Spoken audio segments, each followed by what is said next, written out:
Imagine your big brother is the best. Imagine that. Imagine being Marc Marquez's little brother. Doesn't matter what you do, you're always Marc Marquez's little brother. Imagine being the second person to ride a motorbike over 200 miles an hour. Imagine being the second bloke on the moon. They're all cool achievements, but you're always overshadowed. That's this thing's life. This middleweight BMW GS has always been a really good bike, but it's sat in the same workshop, showroom, shed as the Boxer, the 1300 GS, the 1200 GS, the 1150 GS, the 1250 GS, the 1150 GS. Those Boxer engine ones have stolen the limelight for years, and this poor thing gets overlooked time and time again. I'm guilty as well. It's about time we took this thing out and gave it the proper sending that it deserves.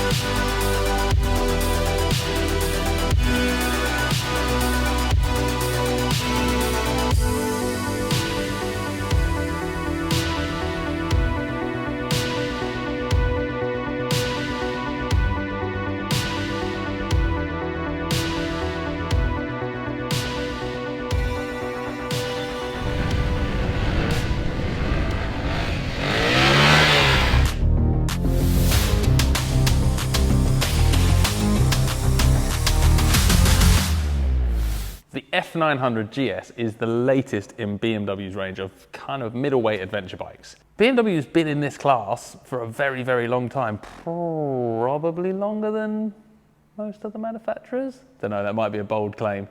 But I'm thinking back to things like the F650 twin-cylinder GSs, they had the G650 singles, but in this twin-cylinder class, they've had that parallel twin flag flying for a very, very long time. One of the first ones I rode in anger was the F800 GS, sort of 2011-12 era was when I first got on one of them, and it was quite a sporty bike. It had a Rotax parallel twin engine, it had a real kind of sharp exhaust note, and it was peppy, it was fiery, it was properly exciting. Then as things went on, we went through the Husqvarna Nuda era when BMW owned Husqvarna. That was an insane bike. If you haven't seen one, look it up. They've aged really well. They're also still strong money. Then came the F850 GS, which was not the gnarly, angry off-road bike that BMW sort of hinted it was going to be. It went more in a road direction. In a twin-cylinder, road-going adventure bike, parallel twinny middleweight class, it was a good bike, but it was a bit soft and a bit fat off-road. And after the F800, I personally found that bike a bit of a disappointment. Then came this one. And from the look straight away, it was clear that BMW had maybe not admitted their misfire on the F850, but they clearly went, okay, we're going to make the off-road one you all want. The F900 lost a huge amount of weight from the F850. It also gained a whole different attitude. They narrowed it, they changed the foot peg position, the subframes, they fiddled with the suspension, they gave it an option of a proper off-road suspension package, and they developed something far, far more capable as a fast off-road adventure bike. And genuinely, I've ridden it a few times already, it surprised me. When they took the F850 and modified it, they didn't start from scratch, but they did the right stuff. And in doing that, they've made a bike that looks really cool, is 220 kilos, which is a chunk lighter than the F850. Maybe still not as light as some of the rivals you're going to pitch this up against, but it got decent off-road performance to match what is already a brilliant on-road adventure bike. Today, I'm not going to test any of the on-road stuff. I'm going to take it up to Walters Arena, the home of off-road skills, and I'm going to go and give it a proper thrashing in the mud. Can't wait. Right, time for some riding action. This thing has a very good sounding engine. I've been lucky, I've tested lots of nice sounding motorbikes recently. This and the Touareg sound awesome. Right, let's get that. There you go, traction control off. Find some little skinny trails in the woods now, so we can get out of its comfort zone a little bit. Oh, look at that. This is actually from the Dawn to Dusk Enduro, this trail. If you've never seen it, it's a 24-hour enduro held at Walters Arena. This is one of the nicer tracks from that event.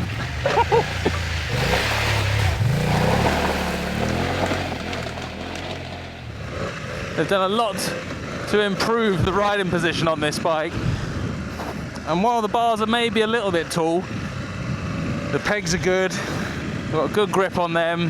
There's a little bit of push from the seat and the subframe on my legs, but that's always a bit of a thing with adventure bikes because they're trying to do a lot more than just be an off-road bike. It's definitely not a problem when you're riding it. Same as a lot of the new BMs, really easy to navigate and get the ABS and traction control to your settings. You've got a mode button on the right hand side that cycles road, enduro, enduro pro. This one's got the enduro pro pack, which means you can have the pro riding modes and turn ABS and traction control to whatever your preferred selection is. Skid mode. Front ABS is permanently on, so if you want to get rid of the front ABS, you do actually have to take an ABS lead or fuse out. Lead, I think it is on this one. The ABS I've pushed pretty hard today, and on fire roady fast riding it's absolutely brilliant. On the steepest, slipperiest stuff, it's cut in a couple of times when I didn't want it to, so there is a limit to what the ABS can do, but in terms of riding fast adventure trails like this, it's really, really good, and it's nice to have that like safety buffer that you can just grab a handful of brake and it's not going to cause you to crash. If you need to stop faster, you need to be a bit smoother and avoid triggering it. You can also dial the settings up and down for the throttle response. I had it on dynamic for a little while this morning, but actually riding the slipperier trails, I knocked it back down again, and that's helped. Well, let's go and see what we can find in here. What can we find in here? I always regret coming down these trails because they always end up way worse than I last remembered. That is the compulsory Chris's onboard lap of the woods. Always involves me getting stuck somewhere. Whoop! Usually just after it goes steep downhill there's a tree across. But the one thing that's kind of stood out for this bike today for me isn't its kind of outright extreme off-road performance, although it does do a lot. It's been its confidence-inspiring chassis that has let me push fast and try harder things, especially mucking around fast on the fire roads. It's been that it does seem to wear its weight pretty well, and it's got that kind of solid feeling and comfortable big bike feeling. It doesn't feel like a stripped down adventure-y trials bike. It feels like a bike that's super capable off-road, has nothing that gets in your way, lets you ride off-road as you want, but it's still a big comfy thing that you can ride 5, 6, 7 hours on the road in a day and not feel like you're desperate to get off it. It feels very GS. It feels very worthy of the kind of Galanderstrasse name, which is road and off-road. It does that balance very well, which has always been my favourite thing about the 1300. Let's go and give the suspension some abuse for the rocks.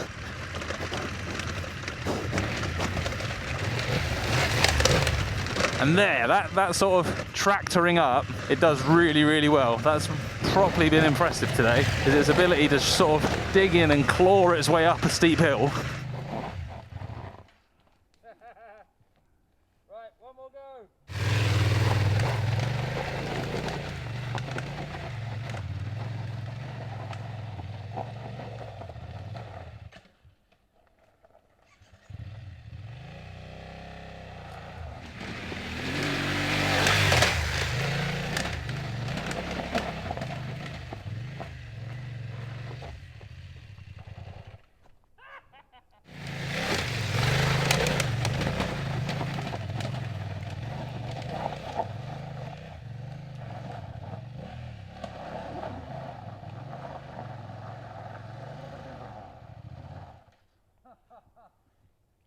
Right, this is no longer an F900 review.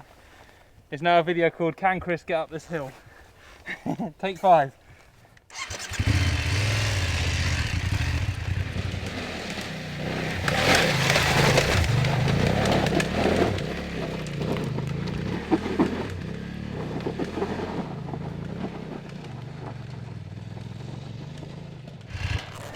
And it wasn't pretty. Sorry, Chris. Wasn't recording. I'm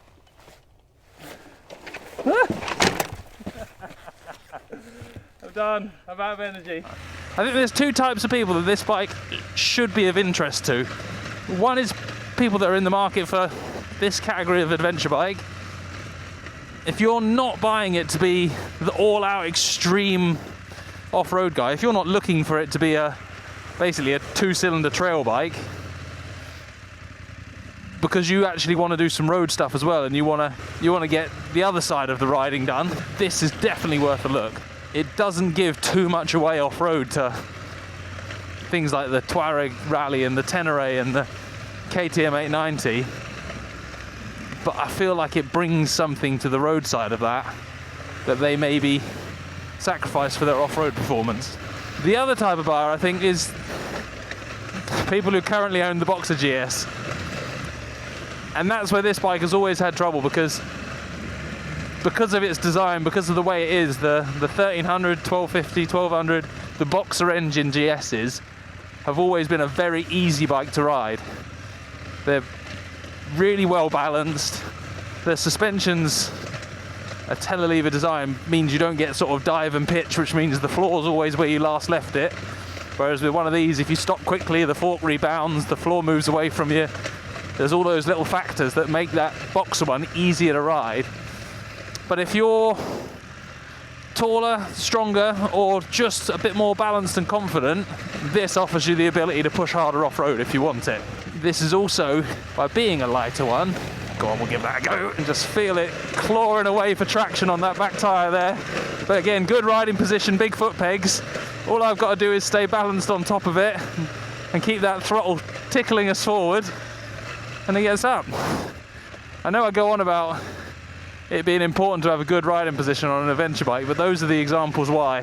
When you're getting pushed around off balance, if you're in a good position and you've got grippy pegs, you don't have to sit down and put your feet down and lose all that momentum. You can just balance yourself above the bike and let it do the work.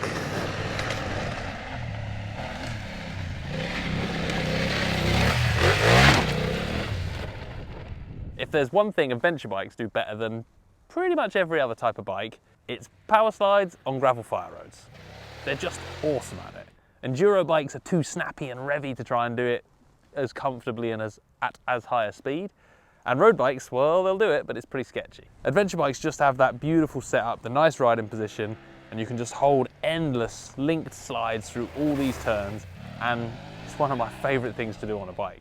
And actually, out of all adventure bikes, that F900 is one of my favorites for doing it on, which I didn't expect. The way the engine makes its power on that thing, it's got a lot of good, solid mid-range that's predictable, so you can get into that fat bit of the torque curve and just basically dial the slide up or down pretty much to order on pretty much every surface off-road. On top of that, when you overcook it, when you overstep the mark and run out of steering lock, the way the bike is, the way the geometry and the suspension are, it doesn't bite you. It never feels like the front's going to snap from underneath you. It never feels like when you've gone too far, I'm not going to be able to hold it. It just seems very calm and mellow and just lets you get on with doing drifts everywhere. To the point where I almost forgot that I had to do a review on other things on this bike rather than just doing skids everywhere, because it just made that so much fun. And that is probably the most important part of adventure bikes. They're not for winning world championships. They're for riding and having fun. And this thing has done a lot of that today.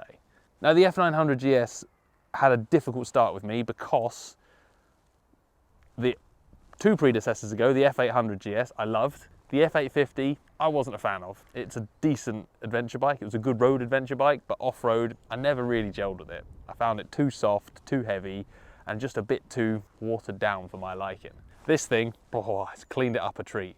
It's got a bit more power, a bit more excitement about it. The way the suspension works off-road, you can see it's been designed to be ridden hard off-road. The way the body position, the riding position is improved over the old model, it just makes it a much, much more fun thing to ride both difficult and easy off-road trails on. It's still, as I find myself saying on every middleweight adventure bike review, still not perfect. It's still a little bit wide between the legs. The subframe pushes on the top of your boots, particularly if you're wearing motocross boots. BMW and quite a lot of the manufacturers at the moment, when they read enduro pack or off-road settings, immediately decide that they need the highest handlebars they can possibly find. This bike is also fallen victim to that. It's got these 25mm higher bars than the non-enduro pack one, which it doesn't need. The original position bars were fine.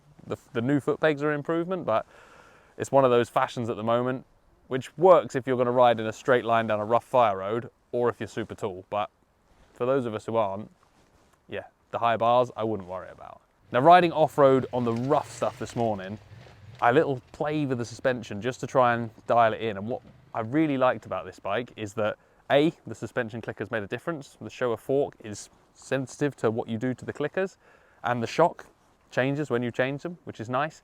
But more importantly, the clickers are all hand turn. So rather than having to faff around, find screwdrivers, get cameraman Al's toolkit out and try and use a silly multi-tool to do a rebound damping, I've just got dial adjusters on the forks, 2 clickers on the shock, and a preload adjuster. You do need a spanner for the front preload, but it's a silly little thing, but it just makes life easy and gives you the chance to have a play with your settings without having to make all your mates wait while you're faffing around with screwdrivers. I actually softened the shock up a bit and firmed the fork up a little bit, just so that when I was riding fast, rough stuff, I got a bit more support from the front end and the shock would move a little bit more. But I know from experience that if you put luggage on these, that shock really comes into its own on the standard setting. So set it up for what you're doing. That said, charging through that rough stuff, I found myself pushing my luck harder and harder and harder, to the point where I've ridden some of the hardest trails I've ridden for a long time on that bike today. That's the difference for me. That's the fact that it made me want to go and attack that difficult stuff. That says this bike is a confidence-inspiring off-road bike, and also doesn't feel like it's protesting when you push it to that limit. Where I started to find a limit of the bike today was, again, similar normal story with adventure bikes, sort of sump, gear lever, bottom of the engine protection. On some of those rougher trails with big boulders, there's got a metal sump guard, but it's fairly thin and there's holes in it where the engine could poke through. So that's sort of the limit. Stick a bigger sump guard on it and you're probably up again what you would attack on it happily. But in the stock equipment, it was the big boulders that kind of brought me to a stop before I poked a hole through the bottom of the engine. I'm a good guy like that. The tyres we ran today were a Metzler Karoo 4, which are a good sort of 50-50 on off-road tyre. Very good for doing power slides on gravel, and decent in the rough stuff. Unlike an enduro tyre, they don't give you that real edge of grip on the really muddy stuff, but I had a lot of fun in a lot of places today. On the steep hill climbs, I found I was able to get weight onto that rear tyre and just tractor up a few of them. Even the one that I failed a few times on, once I got it going and got the tyre to bite, it surprised me just how steep a hill it would go up in pretty wet and horrible conditions. I'm boring myself waffling about tyres and hill climbs now. This GS is an adventure bike that actually handles well. It doesn't feel like I'm having to work hard to get trust in the front tyre. It doesn't feel like I'm having to fight too hard against high up weight. Everything I've done today, every time I've overstepped the mark, apart from one comedy moment where I was giggling so hard I forgot to put my foot down, I've not had that awkward and had to wrestle it back upright. It's been a bike that was easy to push my limits on and encouraged me to go further and try a bit harder. Now at 220 kilos, there comes a point when you're stuck that actually a 200 kilo bike would be easier to get out of that hole and out of that pickle. But the flip side is this thing has that little bit more power, that little bit more long distance range, that if you're using it as an adventure bike to go places, not as a 2-cylinder trail bike, it makes a lot of sense, and its manners over long distance and particularly back on the road really make up for what it might give away to, say, a Tenere or a Aprilia Touareg in the really gnarly off-roady stuff. It's down to you to choose what you want out of the bike. And one of the great things I think about the GS range in the UK is you don't have to listen to me. You can just go and book on a course at Off-Road Skills. You get to do 2 days of proper hard off-road riding, or as hard as you want to go, on either an F900 GS or a 1300 GS. So you get the best test ride you're ever going to get on it. Into the bargain, there are good people there and they'll teach you lots about how to ride a motorbike better, and you'll come out a better and safer rider. But most importantly, if you're thinking about one of these, book on and ride one with Off-Road Skills for 2 days. It will tell you more than anybody else giving you opinions of the bike can ever tell you. That's it, I'm out of a job. With so many big new competitors in this class of bike, and a big influx of bikes from China and budget end bikes where you can get what appears to be the same thing for sub £10,000, asking from 12 to 15 grand for one of them, for some people does feel like a lot. The entry level one at 12 grand doesn't have the fancy enduro suspension, doesn't have the fancy riding modes that let you slide around and adjust what it does off-road. And at 15 grand, you've got quick shifters and heated grips and cruise controls and all sorts of things like that, depending on where you spec it. But I'm going to say that the bikes that copied this, you know which ones, are good. They're still not quite as polished as the BF. The question I think a lot of people want to know is, are you going to buy a really nice high-end 15 grand GS and go and smash the hell out of it off-road? Possibly, possibly not, who knows? But the point is, if you want to take one and do some adventure travel on it, if you want to ride some flowing trails, if you want to ride stuff that's within your skill set off-road, this thing makes a fabulous adventure travel bike. And out of all of the twin cylinder machines, I think it does a very good job of balancing on and off-road, nadgery stuff and big distance performance. And I think that is a very GS thing.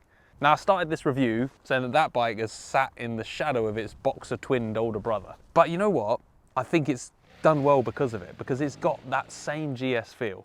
I personally think one of the most successful things about the GS is its ability to balance road and off-road performance and keep the ability to be sporty and fast alongside the ability to be a great touring bike. Now, it might have different performance, but in this class of bike, I think this GS does exactly the same thing. It balances everything into a nice rounded package. It's not at the extremes anywhere.